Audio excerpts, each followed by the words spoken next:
بسم اللہ الرحمن الرحیم۔ السلام علیکم۔ پارہ 11 سورہ توبہ رکوع نمبر 13۔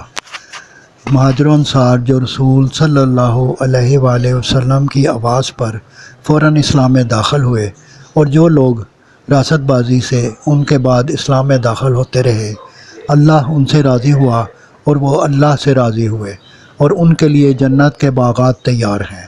مدینہ کے بعض لوگ نفاق پر اڑے ہوئے ہیں، اور گرد و نواح کے آبادی کے بھی بعض لوگ منافق ہیں۔ اللہ انہیں جانتا ہے اور ان کے لیے بڑا عذاب تیار ہے۔ فرمایا، بعض طبیعت کی کمزوری سے گناہ کر کے پھر نادم ہوتے ہیں، اللہ انہیں معاف کر دے گا۔ سب کچھ اللہ کی نظر میں ہے۔ پھر مسجد ضرار کا قصہ بیان کیا اور فرمایا کہ اصل چیز نیک نیتی ہے اور تقوی پائیدار بنیاد ہے۔ صدق اللہ العظیم۔ آپ سے التماس ہے کہ چینل کو سبسکرائب کر دیں اور گھنٹی کے بٹن کو دبا دیں۔ دعا ہے کہ اللہ تعالیٰ آپ کو صحت و تندرستی والی لمبی زندگی عطا فرمائے۔ آمین آمین آمین یا رب العالمین۔